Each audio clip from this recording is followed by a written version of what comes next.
हाँ, दिख रही है?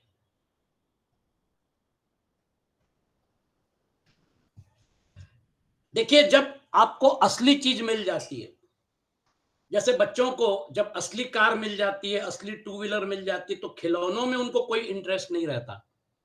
उसी प्रकार से जिसका आधार जिसके आधार पे ये ब्रह्मांड टिका हुआ है, जो इस सब का अधिष्ठान है, जब उसके साथ आप जुड़ जाते हैं, तो फिर उसके बाद आपको इन खिलौनों में ये जो संसार रूपी हमारे सामने जो मतलब क्या कहना चाहिए चित्र उत्पन्न हुआ है, जिसमें हमारा शरीर और शरीर में जो इंद्रियां हैं, हमारी इंद्रियां, हमारा मतलब क्या कहना चाहिए, आंखें, कान, ये पंच पंच ज्ञानेंद्रियां जो हैं, ये हमारे मन और बुद्धि को बाहर के विषयों के साथ जोड़ती हैं। इनका पर्पज ही वो है। उनका पर्पज जो है, वो पर्पज ये है कि आपको बाहर के जग दुनिया के साथ जोड़ना है। आप देखिए, जिसको जो मूक बधिर हैं, उनका कम्युनिकेशन का इश्यू होता है।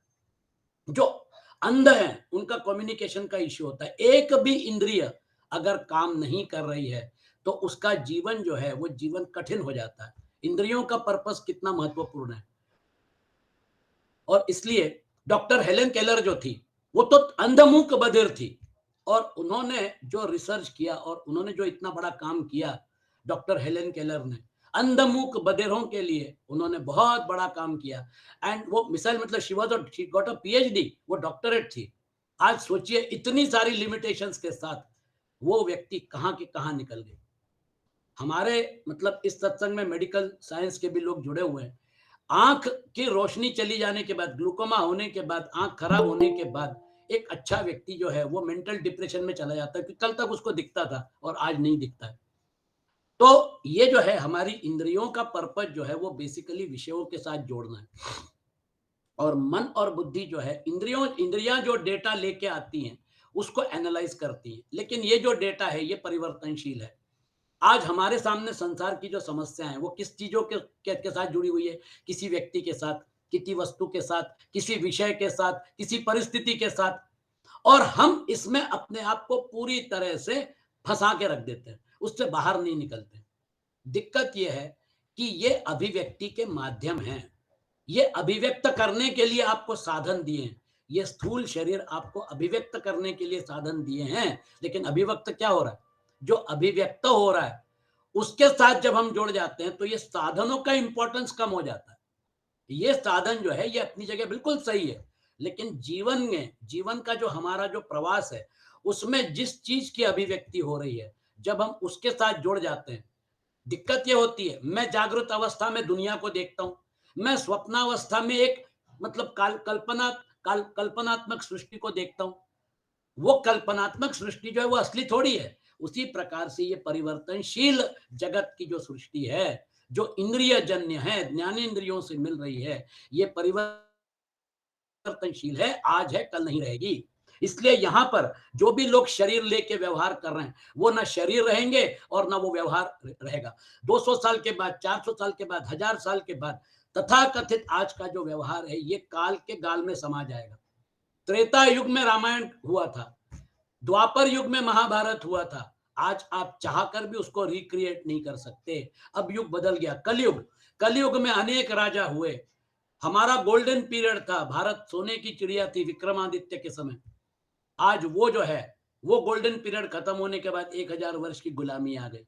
कहने का तात्पर्य ये, इस परिवर्तनशील जगत में ये सारी चीजें जो हैं, ये सारी चीजें आज है लेकिन कल नहीं रहेगी। इसलिए इसको शास्त्र, इसलिए इसको उपनिषद, इसको स्वप्नवत बोलते हैं।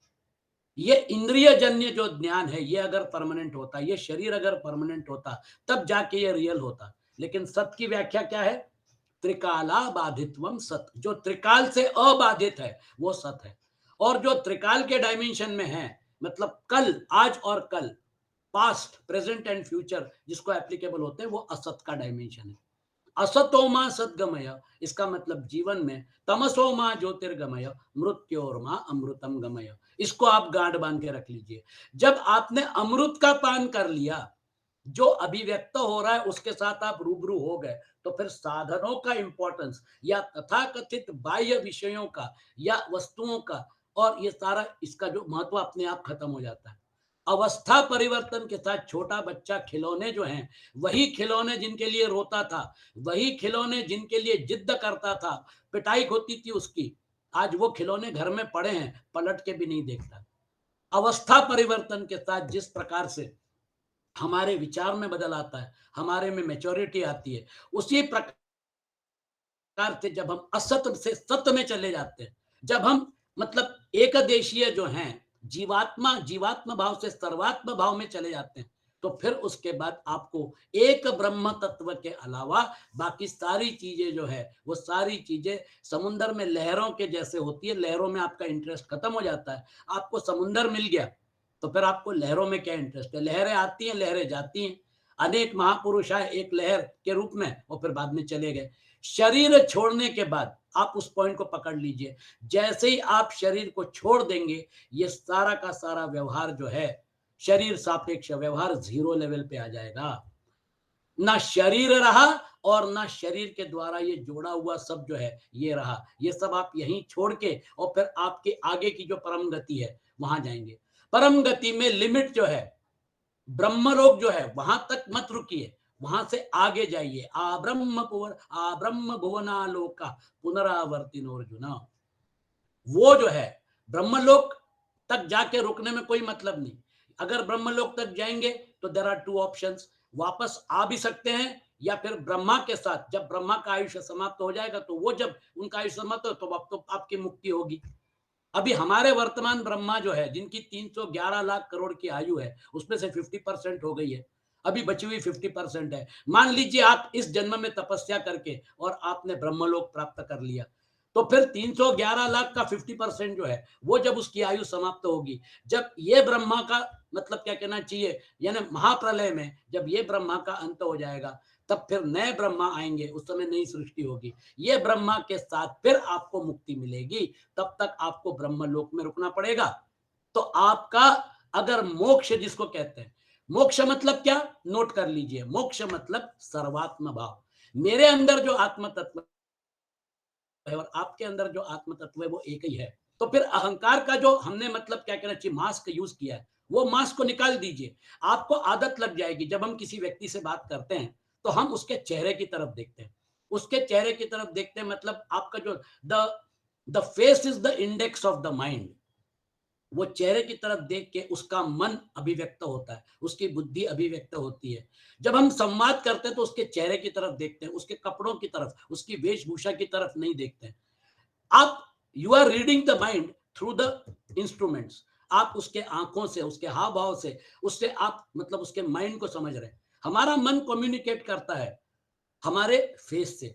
उसी प्रकार से जैसे आप फेस को देखते हैं और माइंड को रीड करते हैं, वो जैसा है वैसे ही आप माइंड के पीछे जाइए, बुद्धि के पीछे जाइए और फिर उसके बाद अहंकार के पीछे जाइए। क्योंकि भूमिरापो नलो वायु खम मनो बुद्धिरेव च अहंकार इति यम में भिन्ना प्रकृति अष्टधा। अहंकार तक अपरा प्रकृति का डायमेंशन है। जब आप अहंकार के आगे जब देखते हैं तो परा प्रकृति जो है वो एक कंटिन्यूअम है, जिसको अपन बोलते हैं ना energy matter continuum. Energy and matter are inter convertible. Space time continuum, 4 dimensional space time है।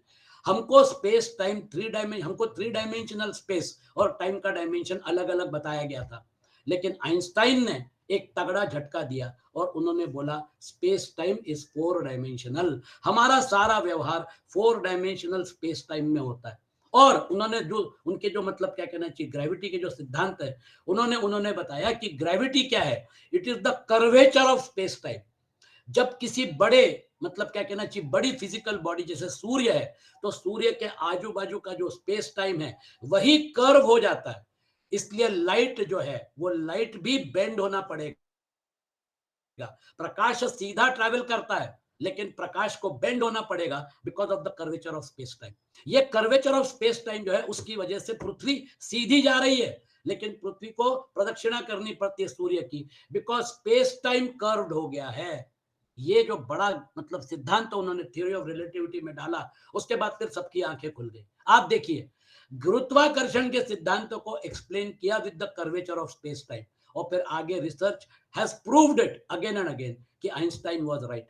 उस समय उनके सिद्धांत जो थे, energy matter are inter convertible, लोगों को समझ में नहीं आए। E is equal to M C square क्या बोलना चाहते हैं, लेकिन आज उस सिद्धांत की एक बार नहीं अनेक बार मतलब वो जस्टिफाई हो गया। तो आप बताइए what is matter? Matter is condensed energy, वो एनर्जी ही है, वो कंडेंस्ड फॉर्म में। ये एनर्जी कैसे उत्पन्न हुई? आकाशाद वायु, वायु और अग्नि, ये एनर्जी जो थी वो एक सिंगुलैरिटी में थी, और वो सिंगुलैरिटी में से, अव्यक्त में से इतनी एनर्जी बाहर है। इसका मतलब ये एनर्जी जो है वो अव्यक्त फॉर्म में थी, वो व्यक्त हो गई, और फिर आकाशाद वायु, वायु और अग्नि, अग्निराप अद्भ्य पृथ्वी के हिसाब से आज का ब्रह्मांड दिख रहा है। जब टाइम एरो रिवर्स हो जाएगा तो ये वापस अव्यक्त में चला जाएगा। अव्यक्त से सृष्टि उत्पन्न होती है, वापस अव्यक्त में जाती है। ये इसका गणित है। इसका मतलब ये कि तथाकथित आज जो हमको दिख रहा है ये शाश्वत नहीं है। जैसे सर्कस में, सर्कस बनाने के लिए तंबू गाड़े जाते हैं, टेंट बनते हैं, वो सब मतलब, और फिर बाद में वो तंबू उखड़ जाते हैं सर्कस चले जाने के बाद। वैसे ये एक सर्कस है। ये जो है, जैसे आजकल शादियां जो होती हैं बड़े बड़े पैमाने के ऊपर, मतलब हमारे यहाँ पे शहीद स्मारक में शादियां होती हैं, है ना, वो पूरा का पूरा नजारा खड़ा होता है, और फिर उसके बाद शादी होने के बाद वो सब उखाड़ दिया जाता है। यही काम होता है। आज ये शादी हो गई, उसका पूरा का पूरा तैयार हो गया। अब वो जो है वो जैसे बनता है और उखड़ता है, वैसे ये बनता और उखड़ेगा। इसका मतलब ये खिलौना है, ये असली नहीं है। ये जो है ये प्रकृति के इस डायमेंशन में सारा खेल चल रहा है। इसलिए आपको किसको पकड़ना है? 46वें श्लोक में जो भगवान कृष्ण बोल रहे हैं, यावानर्थ उदपाने सर्वतः संप्लुतोदके तावान सर्वेषु वेदेषु ब्राह्मणस्य विजानतः।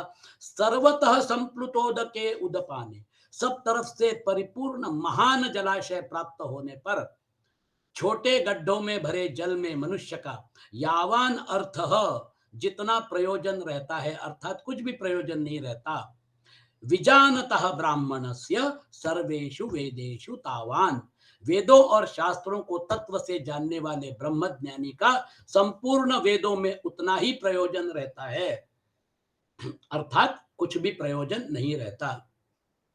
आपने शास्त्रों का आधार लिया, शास्त्रों का आधार लेके आप ब्रह्म तत्व का साक्षात्कार हो गया, फिर उसके बाद आपको उसकी जरूरत नहीं। वो जो है वो आपको ब्रह्म तत्व को पहुंचाने के लिए, जैसे आप अपनी गाड़ी में बैठ के और एक जगह से दूसरी जगह जाते हैं, वैसे आपने शास्त्रों का आधार लिया। तो वो जो है आदि शंकराचार्य ने बहुत सुंदर इसको उपमा दी है। वयसि गते कह काम विकार, शुष्के नीरे कह का सार, नष्टे द्रव्ये कह परिवारो, ज्ञाते तत्वे कह संसार। देखिए कितना सुंदर है। वयसि गते कह काम विकार, जैसे जैसे उम्र ढल जाती है उसके बाद फिर काम विकार अपने आप नष्ट हो जाता है। आप देखिए जीवन में, आप देखिए पहले 10 साल तक बच्चे जो हैं वो निरागस रहते हैं।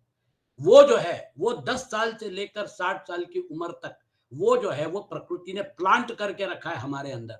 वो विकार जो है जैसे जैसे उम्र ढल जाती है ना, तो फिर उसके बाद वो काम विकार अपने आप क्षीण हो जाता है। वयसि गते कह काम विकार, शुष्के नीरे कह का सार। तालाब में जब तक पानी है तब तक वहां पे लोग आएंगे पानी भरने के लिए, जब तालाब सूख गया तो वहां पे कोई नहीं आएगा। शुष्के नीरे कह का सार, नष्टे द्रव्ये कह परिवारो। आपने देखा कई परिवार उजड़ गए कोरोना काल में। अब क्या करना पड़ेगा? जॉब ढूंढना पड़ेगा, कोई यहां जा रहा है कोई वहां जा रहा है, रीएस्टेब्लिश करना पड़ेगा। नष्टे द्रव्ये कह परिवारो, परिवार जो इकट्ठा था वो परिवार फिर बिखर जाता है। नष्टे द्रव्ये कह परिवार, फैमिली लाइफ जो है वो डिस्टर्ब हो जाती है। नष्टे द्रव्ये कह परिवारो, ज्ञाते तत्वे कह संसार। जब आपको तत्व का पता चल गया तो संसार कहाँ रहा फिर? ये जो मतलब क्या कहना चाहिए, लहरें उठ रही हैं यही तो संसार है। लेकिन हम, मेरे अंदर से जो अभिव्यक्त हो रहा है, आपके अंदर से जो अभिव्यक्त हो रहा है, वो जो है वो कॉमन है, वो एक ही चीज है। मैं जिस चीज की अभिव्यक्ति कर रहा हूं वो जो चेतन तत्व है, मेरे जीव भाव से व्यक्त होने वाला चेतन तत्व है, और जो इस ब्रह्मांड को चलाने वाला परमात्मा तत्व है, वो चेतन तत्व एक ही है। मैं मेरे ढंग से उसको एक्सप्रेस कर रहा हूं, आप अपने ढंग से उसको एक्सप्रेस कर रहे हैं। यही तो ब्यूटी है। एक ही चीज को अलग अलग ढंग से एक्सप्रेस करने के लिए 3 शरीरों का प्रयोग प्रकृति मां कर रही है, जगत जननी। उसने इस प्रकार से बांध दिया है कि हम लोग सब अलग अलग इंडिविजुअल हैं, हमारा नाम है, हमारा रूप है, हमारी समस्याएं अलग हैं। किसी को कोई दर्द होता है, किसी को पीठ का दर्द है, किसी को पेट का दर्द है, किसी को पैर का दर्द है। शरीर जो है किसी का हेल्दी है, किसी का अनहेल्दी है। पूरा मेडिकल साइंस जो है वो उसके साथ जुड़ा हुआ है। तो हमारे 3 शरीरों की वजह से इतने सुंदर ढंग से जिस चीज को, एक ही चीज को इंडिविजुअली कास्ट करके दिया। अब आइए जो फिजिकल डायमेंशन है उसमें, मेरा शरीर जो है उसमें तत्व कौन से? कार्बन, हाइड्रोजन, ऑक्सीजन और न्यूट्रिएंट्स। ये हो गया शरीर का एनालिसिस। आपके शरीर में भी वही तत्व है। रहा प्राण, मेरे अंदर जो प्राण है और आपके अंदर जो प्राण है, तत्व एक ही है, सिर्फ एक शरीर के थ्रू मैनिफेस्ट हो रहा है। मेरा और आपके शरीर के थ्रू मैनिफेस्ट हो रहा है दूसरा। प्राण तत्व एक ही है। फिर उसके बाद आइए मन, माइंड कंटिन्यूअम में आइए। माइंड कंटिन्यूअम, मन का जो तत्व है वो एक ही है, लेकिन मेरा मन जो है और आपका मन जो है वो अलग अलग, मतलब क्या कहना चाहिए, एक शरीर में फंसे होने की वजह से अलग अलग मैनिफेस्ट हो रहा है। और फिर उसके बाद मेरी बुद्धि और आपकी बुद्धि, जब एक बुद्धि दूसरे के साथ टकराती है तो फिर उसके बाद वो बोलते हैं हम लोग साथ में नहीं रह सकते। 20 साल उन्होंने, मतलब यानी साथ में बिताए और फिर बाद में दे टेक अ डाइवोर्स, और डाइवोर्स लेने के बाद अलग अलग हो जाते हैं। ऐसा क्या हो गया भैया? जब बुद्धि का संघर्ष शुरू होता है, बौद्धिक संघर्ष जो है उसमें फिर लोग अलग अलग हो जाते हैं, और ये सारा बौद्धिक संघर्ष ही है। अहंकार और बुद्धि जहां पे संघर्ष करते हैं, आप देखिए अहंकार टकरा रहा है, पुतिन का अहंकार और जेलेनिस्की का अहंकार टकरा रहा है। आज एक पूरा का पूरा देश बर्बाद हो गया। जब बुद्धि टकराती है, अहंकार टकराता है, तो फिर आप देखिए वो जो व्यक्ति का जो डायमेंशन है वो कितना, मतलब क्या कहना चाहिए, प्रचुर हो जाता है। सेनाएं मारी जाती हैं, लोग मारे जाते हैं, देश तबाह हो जाते हैं। अहंकार, बुद्धि, मन, ये अगर प्लेयर प्रकृति ने न डाले होते तो फिर तो क्या है, मतलब यानी संसार का सारा मजा ही खत्म हो जाता।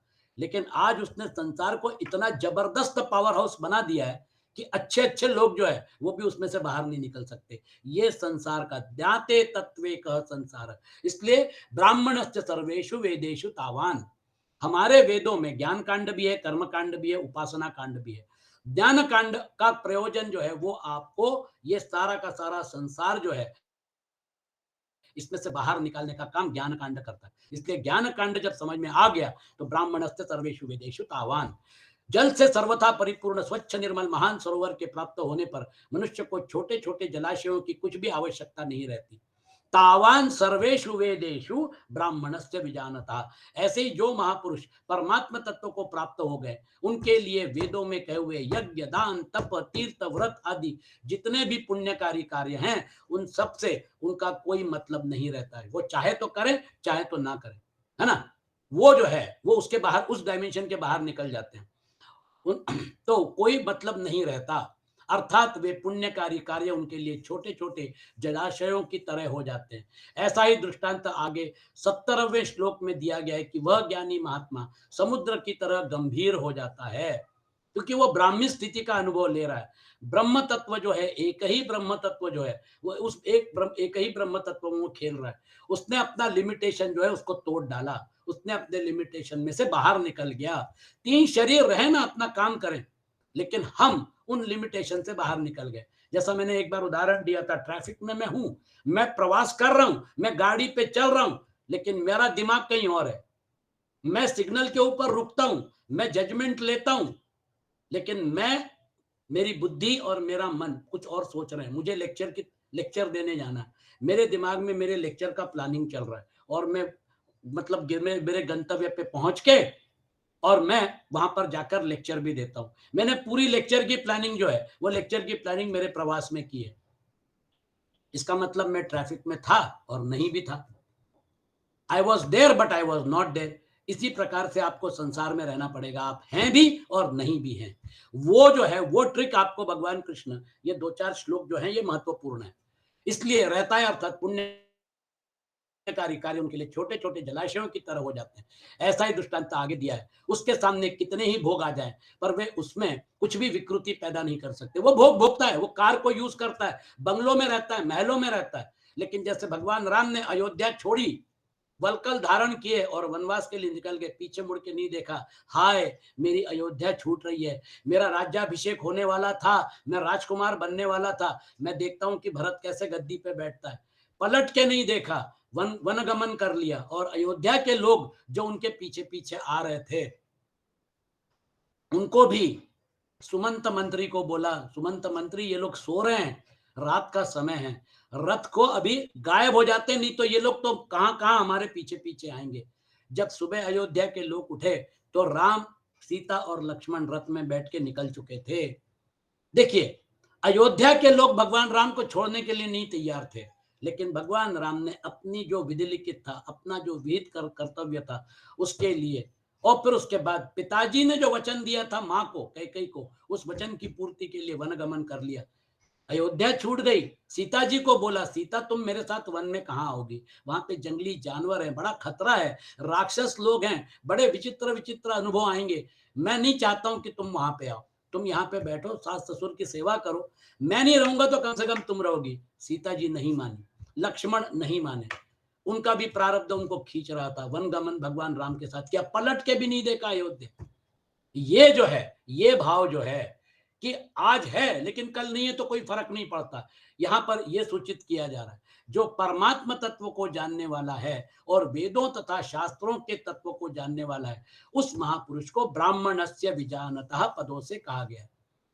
आपने और हमने वेदों का अध्ययन कर लिया, आपने और हमने शास्त्रों का अध्ययन कर लिया, ये सारा अध्ययन तो करना है, लेकिन जैसे ही आपने तत्व को प्राप्त कर लिया तो फिर उसके बाद ये शास्त्र हैं और ना है, आपके लिए क्या फर्क पड़ता है। आपने तो शास्त्रों में से निचोड़ लुटा लिया, नीरक क्षीर विवेक, जैसे राजहंस होता है, वो दूध और पानी जो है तो दूध पी लेता है, पानी छोड़ देता है, वैसे नीरक क्षीर विवेक करके जीवन जीना पड़ेगा। शास्त्रों का अध्ययन करके जो मेन चीज है उसको पकड़ना पड़ेगा। मेन चीज क्या है? मेन चीज बिल्कुल सिंपल शब्द में, सर्व वेदांत सारम यत् ब्रह्मात्मैकत्व लक्षणम।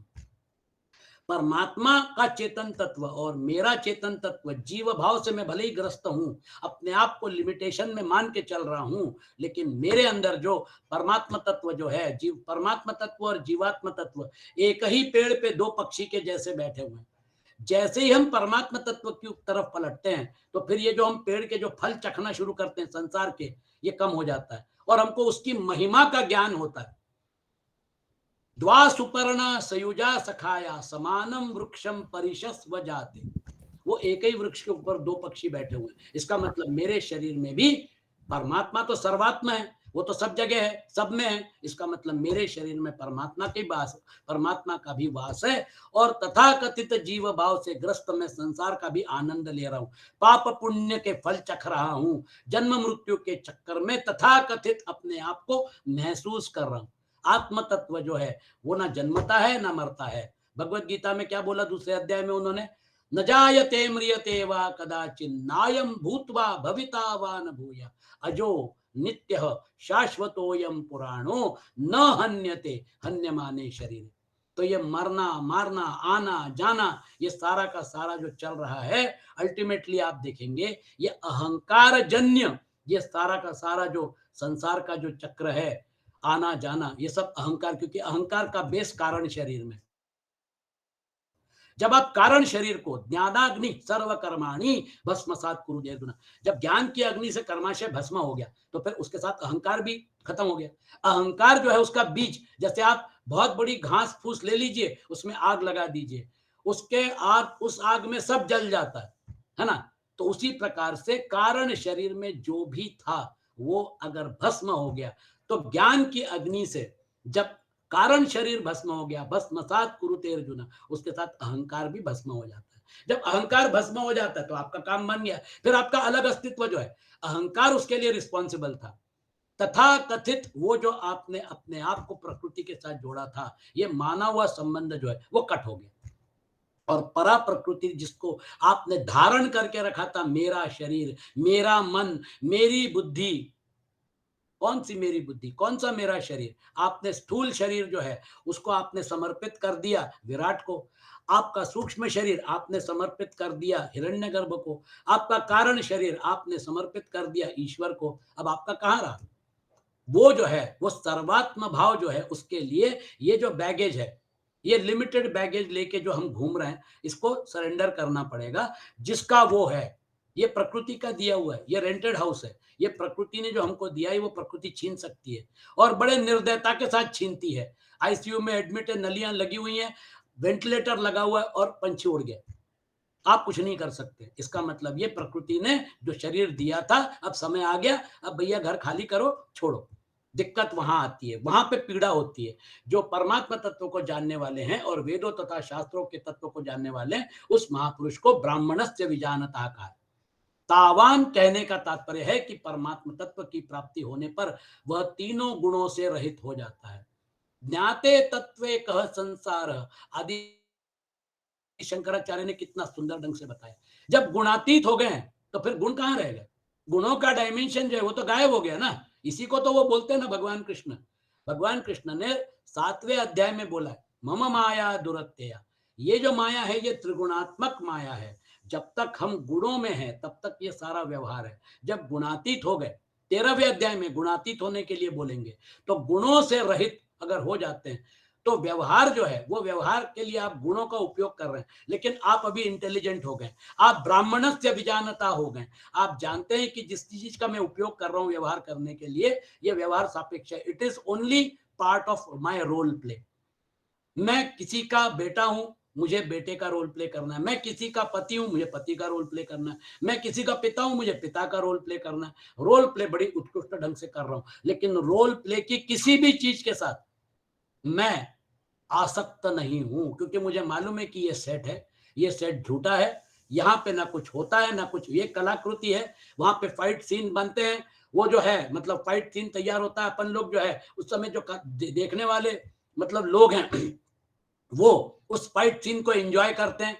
आजकल तो मतलब वीएफएक्स के और भी मतलब इफेक्ट्स उसमें डाले जाते हैं। उसको ऐसा एक कृत्रिम रियलिटी वर्चुअल वर्ल्ड तैयार किया जाता है, वो वर्चुअल है।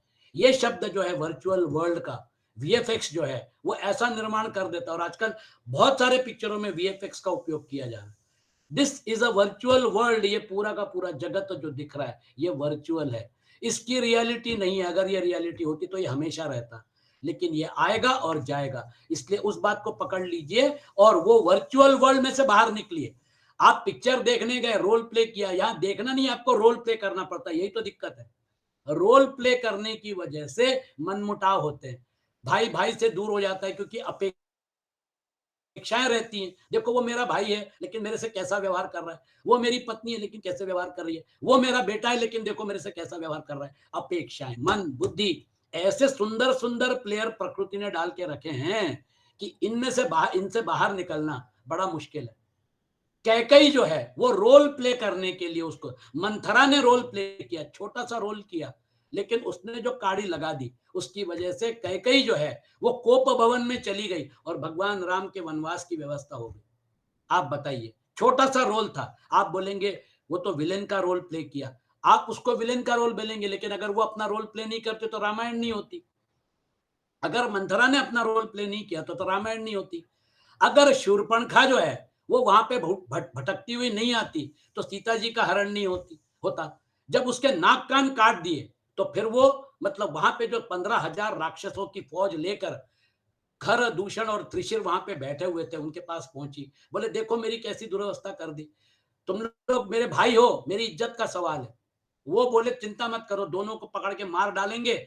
तो बोले एक काम करो, उसको पहले उन दोनों को मारो। 15,000 सेना लेके गए, भगवान राम ने पूरे सबको 15,000 लोगों को निपटा दिया, खरदूषण और त्रिशर मारे गए। वो भागी भागी रावण के पास गए और रावण को क्या बोली, वो रावण को देखो क्या है ना, उसके उसका अपमान हुआ था, उसके नाक कान कट गए थे और उसको मतलब बदला लेना था। उसने रावण को बोला सीता बहुत सुंदर है, तुम्हारे पास बहुत सारी स्त्रियां हैं लेकिन सीता सीता है। एक काम करो, सीता जो है उसका हरण करके लेके आओ, उससे शादी करके दिखाओ। अब रावण जो है वो शूर्पणखा ने जो बोला उस चीज को वो पकड़ के बैठ गया। और फिर उसके बाद लंका दहन हुआ। मंदोदरी हाथ जोड़ रही है, पैर पड़ रही है, महाराज कितने लोगों को मरवाओगे, मेरे सारे बेटे मारे गए, अक्षय कुमार मारा गया, मेघनाथ मारा गया, अब आप कहां जाते युद्ध में। लेकिन ना मंदोदरी की मानी, ना किसी की मानी, कुंभकर्ण ने समझाया, सब लोगों ने समझाया, विभीषण को लात मार के भगा दिया। रामायण की घटना में अहंकार जो है, प्रेस्टीज इशू, रावण ने बना के सीता जी को नहीं छोड़ा। नहीं तो अंगद ने समझाया, हनुमान जी ने समझाया, सब लोगों ने समझाया, चाहते तो छोड़ देते। विभीषण की किस्मत में लंका का राज्य था और विभीषण ने एक सत्पुरुष के हिसाब से लंका के ऊपर राज्य किया। रावण का अंत जो था, ये अंत करने के लिए भगवान राम का अवतार हुआ था और घटनाक्रम ऐसे बढ़ा। कहने का तात्पर्य यह है कि हमारे जीवन में जो घटनाएं होती हैं वो हमारे कर्म गति के हिसाब से हमारे रोल प्ले करने पड़ते हैं और कर्म गति बहुत सुपर फाइन लेवल पे काम करती है। जब कर्म में परिवर्तन होना शुरू होता है, जब संचित कर्म क्रियमाण में परिवर्तित होते हैं, प्रारब्ध हमको आगे खींचना शुरू करता है, तो संचित क्रियमाण प्रारब्ध ये जब चेंज होना शुरू होता है, तो फिर उसके बाद वैसे फिर अहंकार को प्रेरणा होती है, क्योंकि अहंकार वहां पे है, और फिर उसके बाद अहंकार बुद्धि और मन को प्रेरित करता है, और फिर शरीर तो बहुत मामूली इंस्ट्रूमेंट है, वो तो करना ही है। इसलिए तो 18 अक्षौहिणी सेना खड़ी थी सामने।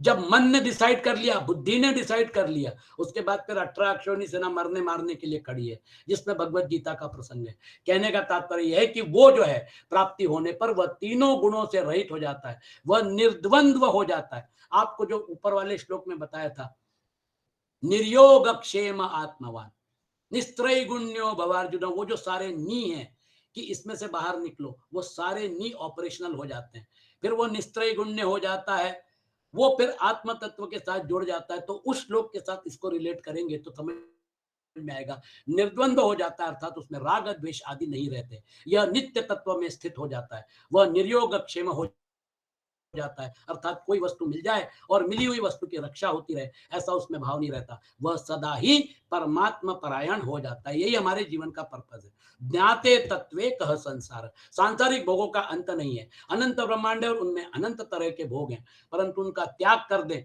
उनसे असंग हो जाए तो उनका अंत हो जाता है। जैसे ही कामनाएं भी अनंत हैं, ऐसे ही कामनाएं भी अनंत हैं, परंतु उनका त्याग कर दें, निष्काम हो जाए तो उनका अंत हो जाता है। निष्काम, ये शब्द जो है, ये शब्द अभी आपके सामने एनालाइज करने वाला है। ये जो श्लोक है, कई लोगों को भगवत गीता का अगर आप पूछेंगे भगवत गीता में क्या बताया है, इस श्लोक को वो रिपीट करेंगे। भगवान ने 39वें श्लोक में जिस समबुद्धि समता को सुनने के लिए अर्जुन को आज्ञा दी थी, अब आगे के श्लोक में उसी को उसकी प्राप्ति के लिए कर्म करने की आज्ञा देते हैं। ये बड़ा भगवत गीता का बड़ा सुपरफाइन एलिमेंट है। ये जो श्लोक है, ये अपने आप में बहुत सारी चीजें बता के जाता है। कर्मण्येवाधिकारस्ते मां फलेषु कदाचन मां कर्म फल हेतुर्भू मां ते संगोस्त्व कर्मणि, कर्मणि एव ते अधिकारः। पॉइंट नंबर 1, कर्तव्य कर्म करने में ही तेरा अधिकार है। हमारा अधिकार कर्म करने के लिए, रोल प्ले, आपको कर्म करने का अधिकार है। फलेषु कदाचन मां, फलों में कभी नहीं। फल मिलेगा, कब मिलेगा, किस जन्म में मिलेगा, कैसी परिस्थिति में मिलेगा, वो प्रोग्राम डिसाइड करेगा। वो जो स्वभाव है, मैंने आपको बोला ना, स्वभावस्तु प्रवर्तते, आपको 8वें अध्याय में उन्होंने स्वभाव के साथ रूबरू किया है। बहुत कॉम्प्लिकेटेड प्रोग्रामिंग है। इस कॉम्प्लिकेटेड प्रोग्रामिंग में मतलब क्या कहना चाहिए, हमारे यहाँ जो अभी आईटी का जितना आप देख रहे हैं डायमेंशन, तो वो सॉफ्टवेयर इंजीनियर जो है वो बहुत पैसे कमाते हैं, क्योंकि सॉफ्टवेयर इंजीनियर जो है वो एक हमको प्रोग्राम डिजाइन करके देता है। उस प्रोग्राम के तहत हमारे रॉकेट ऊपर जाते हैं, वो स्पेस में, स्पेस शटल अलग होता है, पूरा का पूरा प्रोग्रामिंग जो है कंप्यूटर यहाँ पे पूरा ऑपरेट होता है, और वो रॉकेट जो है, वो रॉकेट मंगल का भ्रमण करके और फिर उसके बाद वो वापस भी आ जाता है। और फिर उसके बाद हमने सैटेलाइट छोड़ के रखे, पूरा सैटेलाइट कंट्रोल यहाँ पे बैठ के होता है कि सैटेलाइट जो है उसको किस ऑर्बिट में डालना है, कितने अक्षांश पे डालना है, यहाँ पे बैठ के ये पूरा का पूरा प्रोग्रामिंग। तो प्रोग्रामिंग का जमाना है ना। हमारे यहाँ पे आराध्या है, शी इज अ प्रोग्रामर, वो सॉफ्टवेयर इंजीनियर है, वो भगवत गीता में इंटरेस्टेड है। वो जो मास्टर प्रोग्रामिंग स्वभाव ने करके रखा हुआ है, वो कितना जबरदस्त होगा कि इतने सारे जीवों के कर्मों का हिसाब और उसके फल। इसलिए 4थे अध्याय में भगवान कृष्ण बोलेंगे, ये कर्मों का जो पूरा डायमेंशन है ना अर्जुन, स्वभाव वस्तु प्रवर्तते, ये स्वभाव के द्वारा मैनेज किया हुआ है। इसलिए कर्मण, कर्म का अधिकार है, लेकिन फल कब, कैसे, किस परिस्थिति में, किस जन्म में मिलेगा, that will be decided by the programme. स्वभावस्तु प्रवर्तते फलेषु कदाचन मां। कर्म फल हेतु, अब प्रॉब्लम शुरू हो गया। कर्म फल हेतु मां भू, कर्म फल का हेतु भी मत बन। आप देखेंगे 99% लोग कर्म फल, मुझे इससे क्या फायदा होने वाला है, तब मैं करूंगा, नहीं तो मैं नहीं करूंगा। कर्म फल हेतु मां भू, इस एटीट्यूड के साथ लोग काम करते हैं। और कर्म फल हेतु मां भू मतलब कर्म फल का हेतु भी मत बन, और ते अकर्मणि संगह मां अस्तु, तेरी कर्म न करने में भी आसक्ति ना हो। ये तो बड़ा कठिन है। कर्म करना है लेकिन फल का हेतु नहीं बनाना बनना है, और कर्म नहीं करना है ये भी नहीं रखना है। तो फिर क्या करें, कर्म करें या ना करें? भगवान कृष्ण क्या बताना चाहते हैं, ये आपके सामने बहुत, मतलब क्या कहना चाहिए, एक बड़ा प्रश्न चिन्ह होगा। What does the purpose of this particular श्लोक मीन? ये पर्पस इसका यह है कि कर्म को अगर अकर्म में कन्वर्ट करना, कर्म को अकर्म में अगर कन्वर्ट कर दिया तो फिर वो बीज रूप में कर्माशय में जमा नहीं होगा। वो जो है वो आपके कर्माशय के अकाउंट से बाहर निकल जाएगा। कर्म को अकर्म में कन्वर्ट करने के लिए ना कर्म के प्रति आसक्ति होनी चाहिए और ना उसके फल के प्रति आसक्ति होनी चाहिए। यह कर्म योग का मतलब क्या कहना चाहिए, मेन सिद्धांत है। न कर्म के प्रति आसक्ति, न फलों के प्रति आसक्ति। आगे के श्लोक में आपको बताएं, वो जो है अनासक्त भाव से कर्म करना। अब आप बोलेंगे क्यों करना? भाई कर्म करने के लिए तो शरीर मिला है, कर्म गति के हिसाब से जन्म जीवन मृत्यु ये सब उसी के साथ जुड़े हुए हैं, तो कर्म करें या ना करें? कर्म ज्यायो ही अकर्मणा, कर्म करो। अर्जुन से भी कर्म करवाया जा रहा है, युद्ध करवाया जा रहा है। 18 अक्षोहिणी सेना वहां खड़ी है, घोड़े हिनना रहे हैं, हाथी चिंगाड़ रहे हैं, शस्त्र जो है वो चल, मतलब यानी क्या कह लीजिए, रथी बेताब हैं युद्ध करने के लिए। ऐसी परिस्थिति में कर्म तो करना पड़ेगा। अर्जुन कर्म से ही भागना चाहते थे, अपना विहित कर्म जो था, अपने कर्तव्य कर्म से भागना चाहते थे। कर्म तो करना पड़ेगा, लेकिन किस भाव से करना पड़ेगा, ये भगवान कृष्ण समझाना शुरू करते हैं। बहुत प्यारा श्लोक है ये जो श्लोक है, इसके ऊपर बहुत विस्तार से स्वामी जी ने भी लिखा है। मेरे विचार में ये जो श्लोक है इसके ऊपर आपको थोड़ा चिंतन मनन भी करने के लिए समय चाहिए। इसको हम शुरू करते हैं, आज ये श्लोक खत्म करके अपन आज का सत्संग समाप्त भी कर सकते हैं। अभी कर्मण्येव अधिकारस्ते, प्राप्त कर्तव्य कर्म का पालन करने में ही तेरा अधिकार है, इसमें तू स्वतंत्र है। कारण कि मनुष्य कर्म योनि है, मनुष्य के सिवाय दूसरी कोई भी योनि नया कर्म करने के लिए नहीं है, वो भोग योनियां है। लेकिन आपको कर्म गति के हिसाब से आगे फिर आपकी ऊर्ध्व गति या अधोगति में आप जाएंगे। तो मैंने मनुष्य जन्म में जो कर्म किया उसकी वजह से भू भुव स्वा महा जन तप सत्यम, ये ऊर्ध्व गति भी मिल सकती है। आप महलोक में अगर हैं तो आपको फ्रीडम है, आप कहीं भी प्रकट हो सकते हैं, स्पेस टाइम का लिमिटेशन आपको नहीं है। आपको ये स्पेस टाइम का कंटिन्यूअम, फिर उसके बाद एनर्जी मैटर कंटिन्यूअम, माइंड कंटिन्यूअम, ये सारे कंटिन्यूअम आपके लिए लिमिटेशन नहीं है। आप कहीं भी फ्रीली आ जा सकते हैं, महलोक, जनलोक, तपलोक, ब्रह्मलोक। तो वो जो है जैसे नारद जी थे, वो किसी भी लोक में फ्रीली घूम सकते थे, कहीं भी प्रकट हो सकते थे, कहीं भी गायब हो सकते थे। वो जो है सिद्धियां जो हैं, वो सिद्धियां फिर उनके पैरों तले आ जाती हैं, फिर वो जैसा चाहे वैसा कहीं भी प्रकट हो सकते हैं। हनुमान जी को भी सिद्धियां प्राप्त थी, अष्ट सिद्धि नौ निधि के दाता। अष्ट सिद्धि सिद्धियां प्राप्त व्यक्ति जो है वो सिद्ध लोक है, महा जन तप, वो सब सिद्ध लोक, वहां के वो सिद्ध प्राप्त लोग, सिद्धि प्राप्त लोग जो हैं, वो जो है वो हमको मार्गदर्शन दे सकते हैं। इसलिए वो देखिए आप, उनकी जो प्रेरणा है, उनकी प्रेरणा से बहुत सारी चीजें आगे चलती रहती हैं, वो हो या वो ना हो। तो ये कर्मण्येवाधिकारस्ते, तेरा अधिकार है, इसमें तू स्वतंत्र है, क्योंकि हमारी कर्म कर्म गति जो है उसके हिसाब से अभी हम हमारे जीवन में आगे बढ़ रहे हैं। भगवान ने सेवा रूप नया कर्म करके केवल अपना उद्धार करने के लिए ही यह अंतिम मनुष्य जन्म दिया है। आपने प्रकृति से लिया, प्रकृति को दिया, जीरो बैलेंस। आपने अपने लिए कुछ नहीं रखा। ये जो है ये कला सीखनी पड़ेगी, जीरो बैलेंस में काम करना पड़ेगा। मेरा कुछ भी नहीं है, प्रकृति ने दिया, क्या दिया, 3 शरीर दिए, उन 3 शरीरों को लेके मैंने कर्म किए। ये कर्म जो है ये प्रकृति के डायमेंशन में हो रहे हैं। अभी गुणातीत कहाँ हुआ हूं, मैं गुणों में ही खेल रहा हूं। तो प्रकृति के 3 शरीर लिए, थोड़ा सा प्रकृति का अंश लिया, और फिर उसके बाद उससे कर्म किए, और फिर उसके बाद वो जो कर्म है और वो जो अंश लिया उसको छोड़ दिया। आप गए नदी किनारे, नर्मदा किनारे गए, आपने चिल्लू में पानी उठाया, संकल्प किया और संकल्प करने के बाद आपने जल में पानी छोड़ दिया। तो जल जो है उसको उठाया, संकल्प लिया और छोड़ दिया। अब वो जो है वो संकल्प महत्वपूर्ण है। जल जो है वो जल एक आपने उठा के संकल्प लिया, बस खत्म, और आपने छोड़ दिया। वैसे ही प्रकृति में रहिए, प्रकृति से जो आपने लिया है उससे संकल्प करिए। संकल्प कैसा? तन्मे मन शिव संकल्पमस्तु। हे मन, मुझे शिव शिव तत्व के साथ पहुंचा दे, उसके साथ एक रूप कर दे। आदि शंकराचार्य भी उसको कितने सुंदर ढंग से बोलते हैं, उनका जो आत्म अष्टकम है।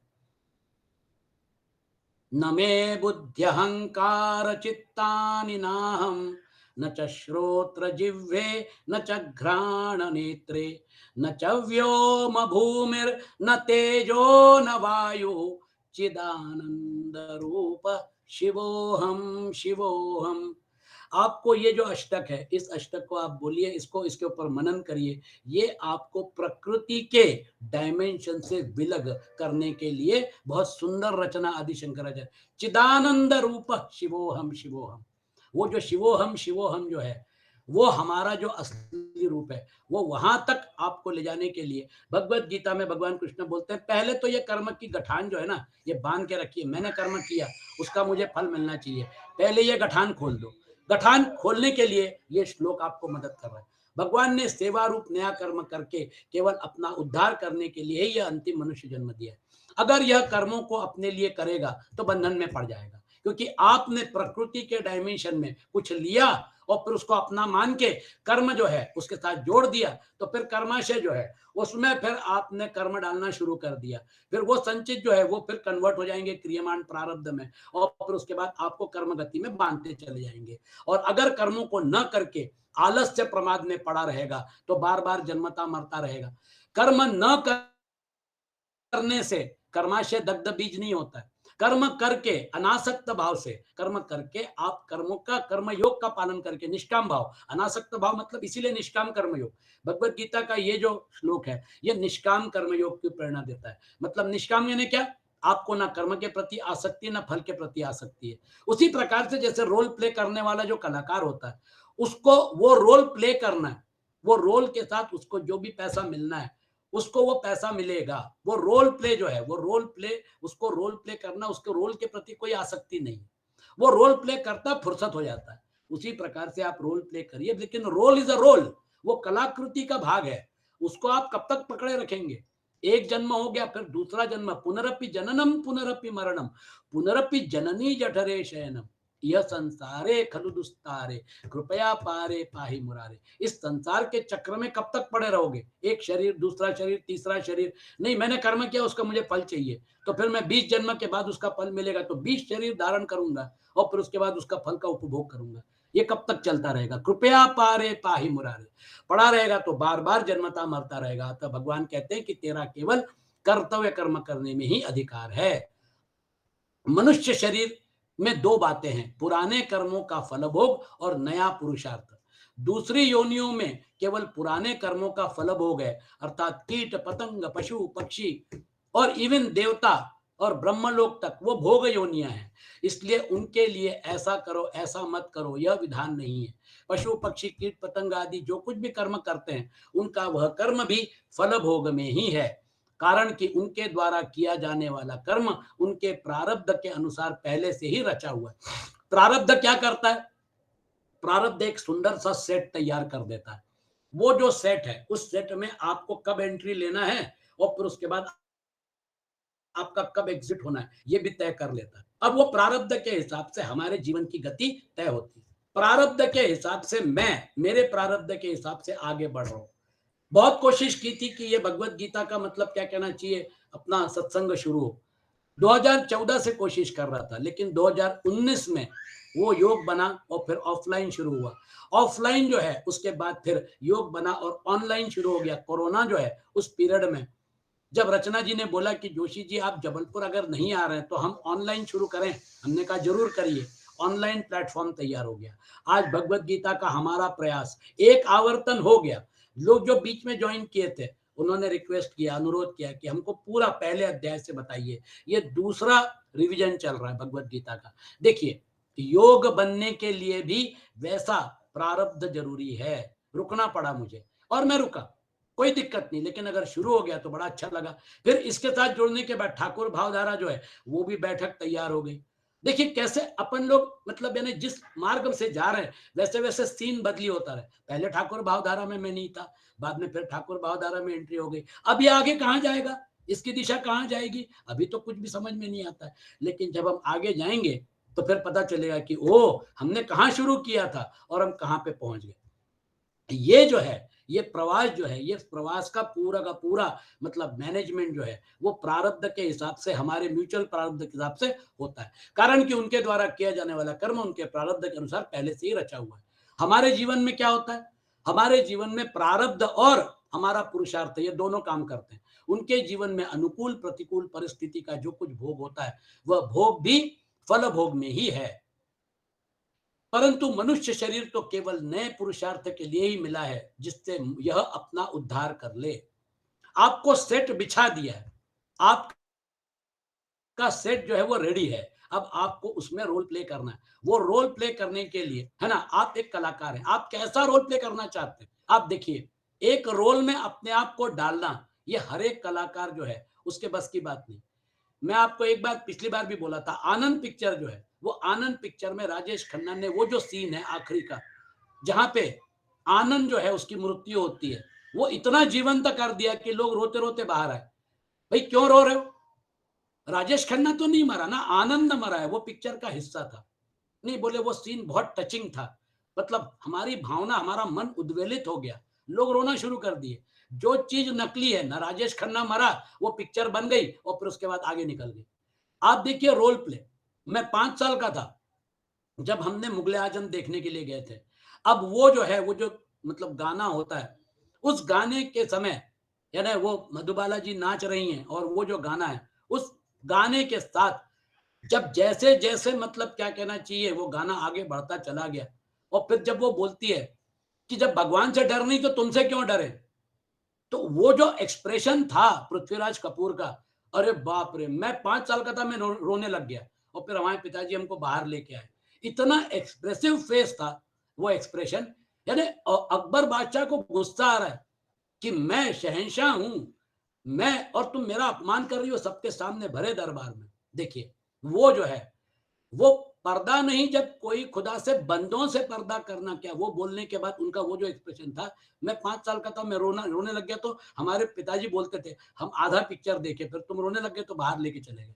एक्सप्रेशन, एक वो जो है, वो आपके हाथ में है। आपको रोल प्ले करना है, आप उसको कैसे करते हैं ये आपके हाथ में है। ये पुरुषार्थ का हिस्सा है। इसलिए प्रारब्ध और पुरुषार्थ दोनों कंबाइन होके हमको मनुष्य शरीर में मिलते हैं। इस मनुष्य शरीर के 2 विभाग हैं। एक तो इसके सामने पुराने कर्मों के फल रूप में अनुकूल प्रतिकूल परिस्थिति आती है और दूसरा यह नया पुरुषार्थ नए कर्म करता है। नए कर्मों के अनुसार ही इसके भविष्य का निर्माण होता है। इसलिए शास्त्र, संत महापुरुषों का विधि निषेध, राज्य आदि का शासन केवल मनुष्यों के लिए ही होता है, क्योंकि मनुष्य में पुरुषार्थ की प्रधानता है। नए कर्मों को करने की स्वतंत्रता है, परंतु पिछले कर्मों के फल स्वरूप मिलने वाली अनुकूल प्रतिकूल परिस्थिति को बदलने में वह परतंत्र है। परिस्थिति आपके सामने है। वो जो चौर मतलब वो जो है चेस बोर्ड पे प्यादे बिछे हुए हैं। यहाँ पे 18 अक्षौहिणी सेना है। ये प्रारब्ध का चेस बोर्ड अर्जुन के सामने बिछा हुआ था। अब यहाँ से भाग के जाने का सोच रहा था। भागने के लिए गुंजाइश नहीं थी। गांडीव उठा दिया और गांडीव रख दिया और बाद में फिर करिष्ये वचनम तव करके गांडीव उठा लिया। फिर उसके बाद जो उसने पुरुषार्थ किया, वो पुरुषार्थ जो है, वो अपने आप में एक मिसाल है। लेकिन अर्जुन को पुरुषार्थ करने के लिए प्रारब्ध जो है, वो प्रारब्ध की सिचुएशन तैयार हो गई और फिर उसने पुरुषार्थ किया। प्रारब्ध और पुरुषार्थ इतने हैंड इन हैंड चलते हैं कि उनको विलग करना बड़ा मुश्किल हो जाता है। वो दोनों मतलब क्या कहना चाहिए, एक परिस्थिति में प्रारब्ध और पुरुषार्थ दोनों कंबाइन हो जाते हैं। इसलिए कई बार क्या होता है, पुरुषार्थ को प्रारब्ध से अलग करना बड़ा मुश्किल हो जाता है। लेकिन हाँ, ये होता है कई बार अपने जीवन में ऐसे प्रसंग आते हैं कि हमारा प्रारब्ध जो है, वो प्रारब्ध हमको उस दिशा में आगे बढ़ाता है। और बाकी हमारी जो इंटरेस्ट है, बाकी हमारी जो लाइकिंग है, बाकी हमारे जो मतलब यानी प्रायोरिटीज है, वो प्रायोरिटी धरी की धरी रह जाती हैं। जीवन में उस दिशा में हम चले जाते हैं कि उस दिशा के बारे में हमारे मन में पहले कुछ भी नहीं था। आजकल मतलब क्या हो गया, ये जो है इस बात को लोग स्वीकार नहीं करते हैं, लेकिन आप अगर थोड़ा गंभीर एनालिसिस करेंगे तो पुरुषार्थ और प्रारब्ध दोनों साथ साथ चलते हैं। और फिर उसके बाद जब प्रारब्ध की दिशा बदल जाती है तो फिर उसके बाद मित्र शत्रु हो जाते हैं, शत्रु मित्र हो जाते हैं। हमारे यहाँ महाराष्ट्र के पॉलिटिक्स में किस प्रकार से प्रारब्ध खेल रहा है। पिछले 4 महीने में ऐसी घटनाएं हुई जो अकल्पनीय थी। जो साथ साथ बैठ के दोस्त के नाते रहते थे वो दुश्मन हो गए, एक दूसरे के खून के प्यासे हो गए। देखिए प्रारब्ध ये जो है गहना कर्मणो गति, इसलिए प्रारब्ध और पुरुषार्थ हमारे मनुष्य जीवन में साथ साथ चल रहे हैं। और परंतु पिछले कर्मों के फलस्वरूप मिलने वाली अनुकूल प्रतिकूल परिस्थिति को बदलने में वह परतंत्र है। तात्पर्य है कि मनुष्य कर्म करने में स्वतंत्र और फल प्राप्ति में परतंत्र है। द प्रोग्राम विल डिलीवर, तो आपका फल में अधिकार नहीं है, परंतु अनुकूल प्रतिकूल रूप से प्राप्त परिस्थिति का सदुपयोग करके मनुष्य उसको अपने उद्धार की साधन सामग्री बना सकता है। ये पॉइंट नोट कर लीजिए। परिस्थिति जो है वो तो है, लेकिन उसमें से आपने क्या सीखा, दैट इज मोस्ट इंपॉर्टेंट। आपका टेक अवे क्या है। जिंदगी में बहुत सारी मतलब घटनाएं होती हैं, उसमें से आपने क्या सीखा। अगर आपने ये सीख लिया कि जो अभिव्यक्ति के साधन हैं वो आज है कल नहीं रहेंगे, ये शरीर अभिव्यक्ति का साधन है, ये आज है कल नहीं रहेगा, लेकिन इस शरीर के साथ मैं जो जुड़ा हुआ जो कर्म कर रहा हूं, जागृत अवस्था के जो मेरे कर्म हैं, स्वप्नावस्था के जो मेरे दृश्य हैं, हमारी जो सुषुप्ति है, उस सुषुप्ति में कुछ भी नहीं दिख रहा है। वो जो है सिर्फ आनंद की अनुभूति हो रही है, बाकी सारे दृश्य गायब हो गए। मन लीन हो गया, बुद्धि लीन हो गई, इंद्रियां जो हैं वो लीन हो गई। फिर क्या दिखेगा, कुछ नहीं दिखेगा, लेकिन अस्तित्व कहाँ समाप्त हुआ। सुषुप्ति जो है, गहरी नींद में सोने के बाद पूरा शरीर रिजुविनेट होके और फिर क्रियाशील हो जाता है, दूसरे दिन बिल्कुल फ्रेश तंदुरुस्त हो जाते हैं। मन रिलैक्स्ड, बुद्धि रिलैक्स्ड, बॉडी रिलैक्स, और फिर आप जोर शोर से काम करने में लग जाते हैं। लेकिन आप कहाँ थे, आप किस अवस्था में थे। यह अवस्था परिवर्तन जो है, जागृत स्वप्न सुषुप्ति, इसमें एक ही आत्म तत्व इन तीनों का अनुभव ले रहा है। वो आत्म तत्व जिसका अनुभव ले रहा है, वो आत्म तत्व को पकड़ना है। ये जो स्क्रीन के ऊपर जो दिख रहा है ये परिवर्तनशील है, इसको पकड़ने में जो गलती है उसको सुधारना पड़ेगा, क्योंकि उसके साथ जुड़े रहने की वजह से हम संसार के साथ जुड़ जाते हैं। क्योंकि वह मनुष्य शरीर अपने उद्धार के लिए ही मिला है, इसलिए इसमें नया पुरुषार्थ भी उद्धार के लिए है और पुराने कर्मों के फल रूप से प्राप्त परिस्थिति भी उद्धार के लिए है। और आप और हम ये इस सत्संग के साथ जो जुड़े हुए हैं, बिनु सत्संग विवेक न होई, राम कृपा बिनु सुलभ न सोई। भगवान राम की कृपा से ये सत्संग का हमको मौका मिला है, इसका हमको पूरा फायदा उठाना है। क्रेडिट किसको देना है, भगवान राम को। अगर क्रेडिट लेना चाहेंगे तो फिर अहंकार आ गया, तो फिर ना यहाँ पे कोई वक्ता है ना यहाँ पे कोई श्रोता है, हम लोग सब यहाँ पे सत्संग का आनंद ले रहे हैं। वक्ता और श्रोता ये तो मतलब क्या कहना चाहिए, परिस्थिति सापेक्ष है। आज मैं भगवत गीता का आपके सामने विवेचन कर रहा हूं, कल आप करेंगे, श्रोता बदल जाएंगे। भगवत गीता जो है उसका प्रचार प्रसार अगर करना है तो राजीव जोशी अकेले थोड़ी कर सकते हैं, इसके लिए तो बहुत बड़ी टीम लगेगी। और आप जिसको आत्मसात किए हैं, आप अपने ढंग से उसको अभिव्यक्त करिए। जरूरी नहीं कि जैसे मैं समझा रहा हूं वैसे आप समझाएं, आपके उदाहरण अलग रहेंगे। आप अपना जो मतलब क्या कहना चाहिए, जो एक व्यक्तिमत्व गढ़ा हुआ है, आप उसके हिसाब से उदाहरण ढूंढ लेंगे। तो परिस्थितियां जो हैं वो परिस्थितियां बदलने वाली हैं, उसमें आप अपना योगदान दे सकते हैं। ये जो ज्ञान की गंगा बह रही है, ये ज्ञान की गंगा जो है, इसमें और लोगों को भी नहाने का मौका दीजिए। सत्संग जो है उसको रोकिए मत, सत्संग का मौका लीजिए। इसलिए मैं जब जबलपुर जाता हूं तो मैं ये इच्छा रहती है कि और अपने पास जो मतलब क्या कहना चाहिए सत्संग के साधन है उसका और भी लोग फायदा उठा ले। वकील हैं, डॉक्टर हैं, प्रोफेसर हैं, विद्यार्थी हैं, उनके पास इतना समय नहीं है जितना समय आप लोग दे रहे हैं, लेकिन उनके पास 3-4 घंटे है, तो 3-4 घंटे में उनको इनपुट्स दे दिया। अलग अलग फॉर्मेट्स हमको तैयार करके और उसको आगे लेके जाना है। ऑफलाइन भी है, ऑनलाइन भी है। ये सारे के सारे फॉर्मेट इसलिए खोल के रखें ताकि ज्यादा से ज्यादा लोग इस चिंतन के साथ जुड़े। ये हमारे हिंदू धर्म का ग्रंथ जो है, ये हमारे वेद जो है उसके साथ जुड़ा हुआ ग्रंथ है।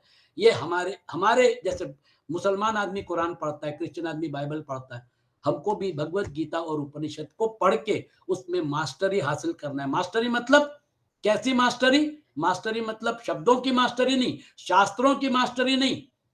वो जो मास्टरी है परमात्मा की कृपा जब हमारे ऊपर हो जाए तो हम तैयारी करेंगे, परमात्मा की कृपा निश्चित रूप से होगी और फिर उसके बाद हमको मुक्ति मिलेगी। सर्वात्म भाव जो है वो आपके जीवन में साक्षात आपके साथ आ जाएगा।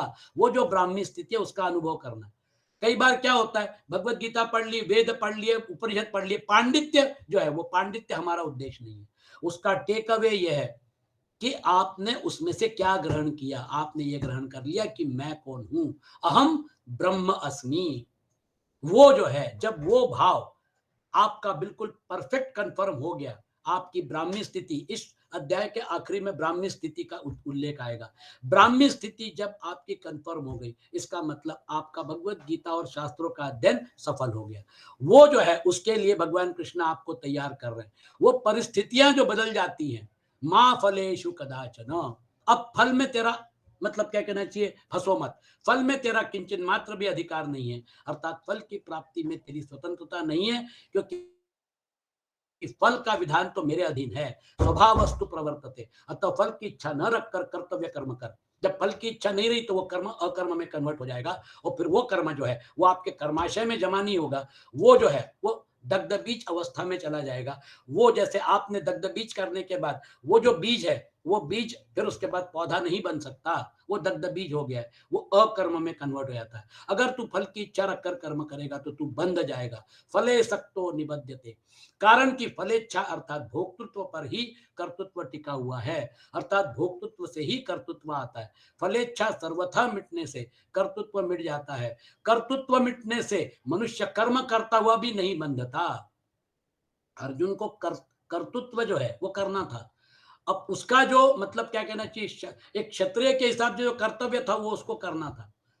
कर्तृत्व जो है और कर्तव्य जो है, कर्तव्य करिए लेकिन उसको कर्तृत्व में मतलब मैंने किया, जब अहंकार को जोड़ देंगे तो फिर उसके बाद वो कर्तृत्व में कन्वर्ट होकर आपके कर्माशय में वो कर्म जमा हो जाएगा।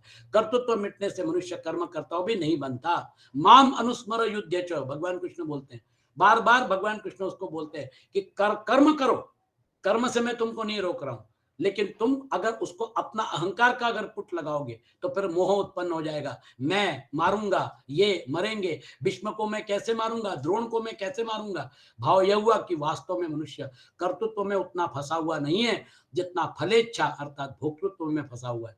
तो ये जो है ये, और फिर उसके बाद दूसरा पॉइंट, मां कर्म फल हेतुर्भु। एक तो बोल रहे हैं कर्म करो और उसको उसमें आसक्ति मत रखो, और फिर उसके बाद मैंने बोला चलो मैं कर्म नहीं करता। हमारे बहुत सारे ऐसे विद्वान हैं वो बोलते हैं कि वो जो है मतलब जीव जो है वो कर्मों की वजह से बद्ध हो जाता है, इसलिए वो कर्मों का त्याग करके सन्यासी होके भिक्षा मांग के अपना जीवन बिताते हैं। अब प्रॉब्लम ये, सब तो सन्यासी नहीं हो सकते, क्योंकि सन्यासी को भिक्षा कौन डालेगा, जो कमाएगा वही डालेगा। चलिए हम लोगों ने डिसाइड कर लिया कि हम लोग गृहस्थाश्रम में रहेंगे, तो इसका मतलब ये कि हमको नौकरी करनी पड़ेगी, व्यवसाय करना पड़ेगा, हम पैसे कमाएंगे। तो मां कर्म फल हेतुर्भु, वो जो लोग हैं जिन्होंने कर्मों का त्याग करके कि ना रहे बांस ना बजे बांसुरी, जब कर्म ही नहीं करूंगा है ना, हिमालय में चला जाऊंगा, तो कर्मों का डायमेंशन, नौकरी करो, ये करो, दुनिया भर की पंचायत। हम जब आप लोगों के साथ चर्चा करते तो पता चलता है हर एक का अपना अपना मतलब क्या कहना चाहिए, यानी दुनिया भर के प्रॉब्लम्स रहते हैं। ये सब दुनिया भर के प्रॉब्लम लेके तो इससे अच्छा भाई चलो निकल जाओ और फिर उसके बाद इससे सबसे फुर्सत हो जाओ। लेकिन हम उस लेवल में नहीं है। मां कर्म फल हेतु, हमें तो कर्म करना है, तू कर्म फल का हेतु भी मत बन। और तात्पर्य है कि शरीर, इंद्रियां, मन, बुद्धि और कर्म सामग्री के साथ अपनी किंचन मात्र भी ममता मत रख, क्योंकि ये जो है they are tools for performing karma. शरीर, इंद्रियां, मन, बुद्धि, है ना, किंचन मात्र भी ममता नहीं रखनी चाहिए, क्योंकि इनमें ममता होने से मनुष्य कर्म फल का हेतु बन जाता है। आगे 5वें अध्याय के 11वें श्लोक में भी भगवान ने शरीर, मन, बुद्धि और इंद्रियों के साथ केवल ही पद बताया है कि शरीर आदि के साथ किंचन मात्र भी ममता नहीं होनी चाहिए। ये रोल प्ले करने के लिए आपको उपाधियां प्रदान की हैं। ये उपाधियां आपकी नहीं हैं, ये प्रकृति ने दी हुई हैं, ये उसने आपको प्रदान की है। आप उसको रिटर्न विथ थैंक्स करिए या फिर आप रहिए, आप उसका उपयोग करिए, लेकिन आपका नहीं है ये मान के चलिए आपका काम बन गया। शुभ क्रियाओं में फल की इच्छा न होने पर भी मेरे द्वारा किसी का उपकार हो गया, किसी का हित हो गया, किसी को सुख पहुंचा, ऐसा भाव हो जाता है, तो यह कर्म फल का हेतु बनता है। कारण कि ऐसा भाव होने से शुभ कर्म के साथ और मन बुद्धि इंद्रियां इनके साथ संबंध हो जाता है, जो कि असत संग है। वास्तव में अंतःकरण, बाह्यकरण और क्रियाओं के साथ हमारा कोई संबंध नहीं है। Point to be noted. अंतःकरण, मन बुद्धि अहंकार और मतलब वो जो है वो हमारे सूक्ष्म शरीर के प्लेयर है। बाह्यकरण मतलब हमारा स्थूल शरीर। अंतःकरण और बाह्यकरण के द्वारा कर्म कर्म जो है वो किए जा रहे हैं। नहीं कश्चित क्षणमपि जातु तिष्ठति अकर्मकृत। आप कर्म किए बगैर एक क्षण के लिए भी नहीं रह सकते। तो अंतःकरण और बाह्यकरण कर्म करने के लिए आपको दिए गए हैं और हमें कर्म करना ही पड़ेगा। कर्म गति से हम बच नहीं सकते, क्योंकि ये ब्रह्मांड कर्म में है। ये गुणों के द्वारा संचालित होने की वजह से यहाँ पे कर्म ही प्राथमिकता है। कर्मों का डायमेंशन जो है उसको अगर आपने समझ लिया तो फिर आप टॉप मोस्ट लेवल पे चले गए। विराट का डायमेंशन नीचे का डायमेंशन है, हिरण्यगर्भ का डायमेंशन नीचे का डायमेंशन है, उसके ऊपर जो ईश्वर का डायमेंशन है, who is the presiding authority for कर्म गति। ईश्वर सर्वभूतानां हृद्देशेर्जुन तिष्ठति भ्रामयन् सर्वभूतानि यंत्रारूढ़ानि मायया। हमें एक रोलर कोस्टर राइड पे डाल दिया और फिर मजे ले रहा है। हमसे हमारे कर्म करवा रहा है, अहंकार का पुट लगा के और फिर कर्म गति में घुमा रहा है। वो उसका एरिया है। He is the presiding authority for that. वो जब समझ में आ गया तो कर्म गति जो है उसका पॉइंट अगर पकड़ लिया तो फिर ये पूरे संसार का कॉम्प्लिकेटेड गणित जो है उसमें फिर आपको कोई लेना देना नहीं। आपने पॉइंट पकड़ लिया। तो कर्माशय जो है वो कर्माशय का वास्तव में अंतःकरण, बाह्यकरण और क्रियाओं के साथ हमारा कोई संबंध नहीं है। ये गुणों का डायमेंशन है। ये जो है ये एक वर्चुअल रियलिटी के जैसा है। इनका संबंध समष्टि संसार के साथ है। नोट कर लीजिए, व्यष्टि और समष्टि अलग अलग नहीं है। समष्टि का ही एक हिस्सा लेकर आपका अलग अस्तित्व कार्व आउट किया है, सो कॉल्ड अलग अस्तित्व वो जो है। इसलिए हमारे ऋषि मुनियों ने क्या ढूंढा, यत पिंडे तत् ब्रह्मांडे। जो ब्रह्मांड है उसी से पिंड तैयार हुआ है। उपाधियां वहां पे भी है, उपाधियां यहाँ पे भी है। जैसे दूसरे किसी व्यक्ति के द्वारा दूसरे किसी का हित होता है तो उसमें हम अपना संबंध नहीं मानते, उसमें अपने को निमित्त नहीं मानते। ऐसे ही अपने कहलाने वाले शरीर आदि से किसी का हित हो जाए तो उसमें अपना निमित्त न माने। जब अपने को किसी भी क्रिया के निमित्त हेतु नहीं मानेंगे तो कर्म फल का हेतु नहीं बनेगा। माते संगोस्तु अकर्मणि। मुझे 2 मिनट दीजिए। कर्म न करने में भी तेरी आसक्ति नहीं होनी चाहिए, कारण कि कर्म न करने में आसक्ति होने से आलस्य, प्रमाद आदि होंगे। कर्म फल में आसक्ति रहने से जैसा बंधन होता है वैसा ही बंधन कर्म न करने में, आलस्य, प्रमाद आदि होने में होता है। आज अगर मैं भिक्षा मांगने के लिए जाता हूं तो लोग क्या बोलेंगे, जान जवान आदमी है, हाँ हाथ पैर चल रहे हैं और भिक्षा मांगता है, शर्म नहीं आती तेरे को? आज भिक्षा कौन डालेगा? आज मुझे बताइए, गृहस्थाश्रम जो है वो गृहस्थाश्रम में अगर आप पैसे कमा रहे हैं और अगर आप अपना जीवन यापन कर रहे हैं तो दिक्कत क्या है? आप अपने पैरों पे खड़े हुए हैं, आप अपने बच्चों को पढ़ा रहे हैं। संसार का बंधन जो है वो संसार का बंधन तब एप्लीकेबल नहीं होगा जब आप अपने कर्तव्य को निष्काम भाव से करेंगे। तो मां संगोस्तु अकर्मणि, उसको भी भगवान कृष्ण बोलते हैं उसका त्याग करो, मैं कर्म नहीं करूंगा। ये जो फिलोसॉफी है, कई लोगों ने भगवत गीता का ये इंटरप्रिटेशन किया कि भगवान कृष्ण जो है वो कर्मों कर्मों का ही डायमेंशन जो है ना उसको तोड़ने के लिए बोल रहे हैं। तो कर्म ही नहीं करेंगे मतलब इस जन्म में और कर्म जमा हो जाएंगे तो फिर उसकी सफाई करने में और समय जाएगा। इसलिए फिर क्या करना, कर्मों से छुटकारा पालो। वो आपके लिए नहीं है। वो जो है वो आपके लिए कर्म करना है। कर्म रहित होने से हमें लौकिक लाभ होगा, संसार में हमारी प्रसिद्धि होगी, आदि कोई सांसारिक प्रयोजन भी नहीं होना चाहिए। समाधि लग जाने से आध्यात्मिक तत्वों में हमारी स्थिति होगी, आदि कोई पारमार्थिक प्रयोजन भी नहीं होना चाहिए। तात्पर्य है कि कर्म न करने से सांसारिक और पारमार्थिक उन्नति होगी। यह भी न कर्म न करने में आसक्ति है, क्योंकि वास्तविक तत्व कर्म करने और न करने से अतीत है। ये पॉइंट नोट कर लीजिए।